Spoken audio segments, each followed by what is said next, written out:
Portsmouth gaseous diffusion plant in Piketon, Ohio. It's a uranium enrichment facility that processed highly enriched uranium from 1954 to almost 2000. And they're still on cold standby. They could start it up again tomorrow if they wanted. They are going to start a American centrifuge here, and if they do that, we can do highly enriched uranium again, plutonium, Atlas project. We can do just about anything with that centrifuge.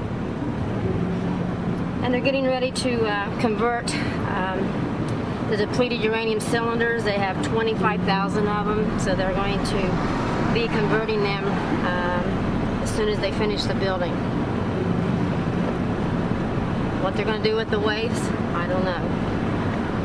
What do they do with it now? Right now it's just stored on the property. They were stacked 3 high and they were on the ground. Then they moved them up off of the ground and put them on some wood containers. Some of them are leaking. They've had the biggest breaches here than any of the other facilities. They lost like 100 pounds at one time. I'm sure there's a lot more that they don't tell about, because I know in 1990 something they lost, had a 4-hour release. So it's a pretty sad story, and you go around and you look at the people and you see how sick they are. And a lot of the people used to be baptized here in the creeks, and they have tumors underneath their skin and sores and cancer, and all the workers that I talk to are sick. And there are some workers who don't think they're sick, but when you look at them, you know they're sick, because they don't consider some of their health problems that they have as being related to the plant. I thought they made something for Goodyear Tar and Rubber because they called it the Goodyear Atomic Plant. And so they had tires all over town. They had stores where you could go in and buy tires. So I thought they made tires at the plant. I didn't know. And then they always said that you got more radiation by getting in a plane than would you get working at this plant. And they had me to wear hard hats and safety glasses, and they stressed it all the time. And I thought, this is the safest place that I've ever worked in my whole life, because they wanted me to wear hard hats and safety glasses, and they would write you up for that. And all the time they're exposing me to plutonium and neptunium and arsenic and chromium and freon. I just can't even tell you all the things, trichloroethylene, and they're exposing me to all this stuff, and they're not even suiting me up for that. After I worked there about a year, I got a little sick, and then worked another 2 years, then I really got sick. My first symptoms were my hair was falling out, I had hyperthyroidism, I winded up with 3 tumors, a total hysterectomy.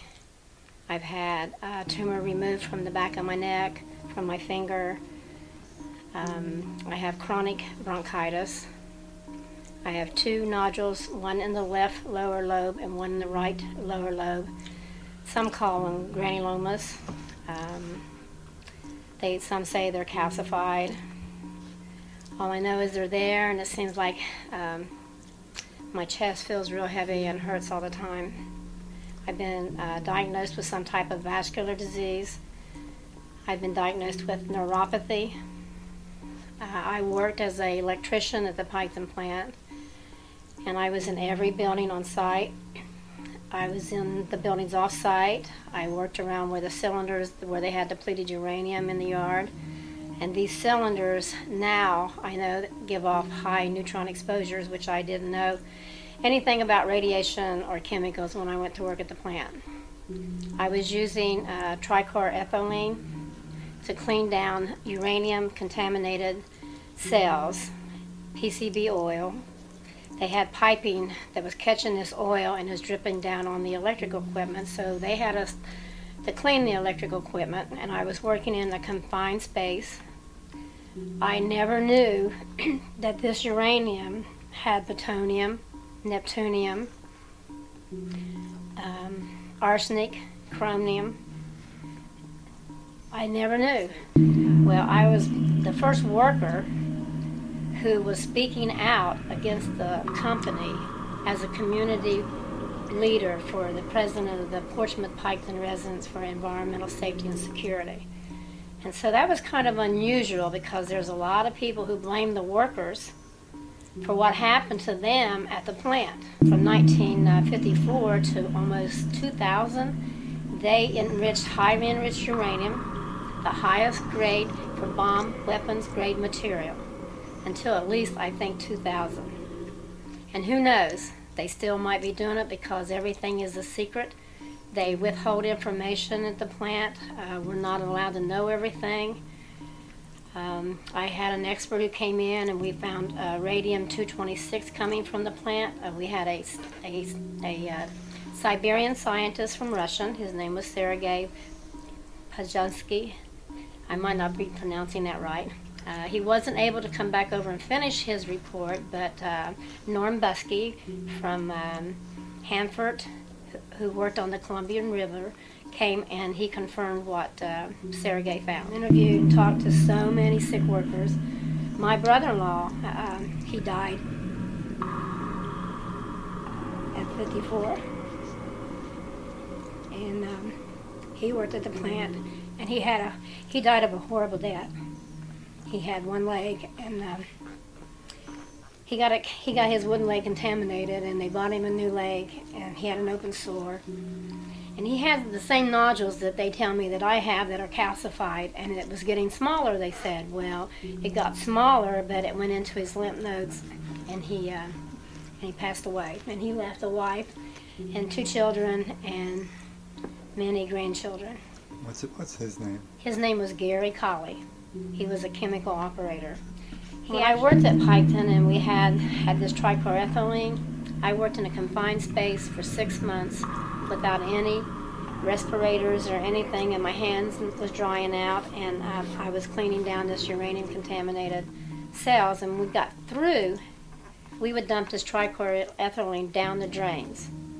All the drains leads to the creeks, the local creeks, Big Run, Little Beaver, Big Run, Little Big Beaver, and they all empty out to the Scioto River.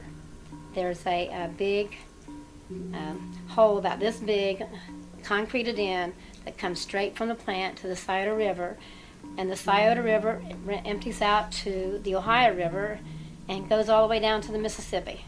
I'm still on the payroll list. They can't fire me. They can't lay me off. They cheated me out of all my benefits. In 1987, I was drawing state workers' comp. They sent me to a doctor. His name was George Ishman here in Portsmouth. They would not pay for him to do any testing. And at that time, I had 3 tumors and a total hysterectomy. But they would not pay him to do any testing. He felt like I should be tested, but he didn't see any reason why I couldn't return back to work. So they took me off of workers' comp. I lost all my benefits, because while I was on workers' comp, I was on approved leave of absence, and my seniority just carried. They invested my pension at 5 years, and at that time I had 9 years and something, almost 10. So to this day, they have never settled with me and given me my pension and things. But it's a hard story. How old are you? I'm 62 now, but I was 39 then. When you started? Yeah, I was in my 30s. I think I was about 39 when I got sick. I was there 5 years before I got sick. The last week that I worked there, I was in 3 major releases. One, they put me down in this roundhouse to clean these cables, and I was probably down in there for like maybe 3 months. Then the temperature outside was getting warmer, and then this oily stuff was getting tacky, and I asked this guy I was working with, his name was Howard Lyons. I said, Howard, what's this stuff in the cable tray here? And he said, oh, somebody probably had some oil and they dropped it. Well, I was breaking out with rashes, so I called health physicists. I didn't want to call my boss or anyone, because at this time I didn't know those little red phones when you have an oil spill, call the Coast Guard. Well, that goes right back into the plant. So they know immediately when workers start complaining about their job. 98 or 99, Mary Bird Davis and Marvin Reznikoff came to my house. They reviewed these documents. They found a tremendous amount of off-site contamination with chemicals and radiation, and I showed them my documents. They buried a whole nickel plant at Piketon. When the workers were on strike in '79, they buried a whole contaminated nickel plant from Huntington, West Virginia. And Mary Bird Davis and I broke that story. And they also found out that we had plutonium. We didn't only have plutonium from recycled reactor fuel from West Valley, New York, from Hanford, and Paducah set some of their stuff up here that was contaminated. But we had an oxide conversion facility where they did an experimental thing with plutonium, and it got so hot, so contaminated, that they sent those workers down to Oak Ridge trying to get their body counts down. Bill Murphy worked in the X705. He died of cancer, but most of those workers died of cancer that was working in the X705. When I was at the plant in 1980, they started feeding arsenic into the system over in the X705, and I found out by reading Sam Ray's testimony to Congress that I was exposed to 175 parts over the limit of arsenic, and I wasn't suited up for it. Oh wow. I have a home breathing machine. A what? Home breathing machine. I'm on inhalers, thyroid medicine, Lasix for the pulmonary edema, E-flexors for the depression. I've had skin cancer removed from my nose. I had keratosis removed from my back just here in the last couple of months.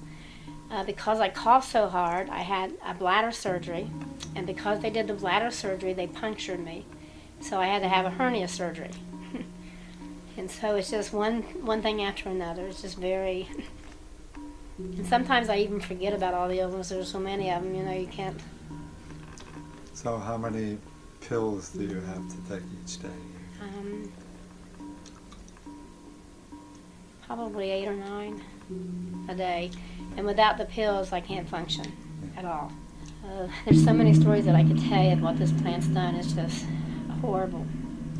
And to go and talk to the families and see them suffering, and see the government spending all this money for all these studies and not giving it to the workers is a criminal act. If you and I did what this plant did to these workers, they would put us in jail, prison. We would never leave prison because they have murdered these workers. It's murder when you know that you're exposing workers to depleted uranium, to plutonium, neptunium, strontium, and you don't tell them so they can suit up. It takes away the quality of their life. And a lot of us are just suffering every day we suffer. A lot of people say, well, you don't look sick. And I say, well, I don't get up every morning trying to look sick.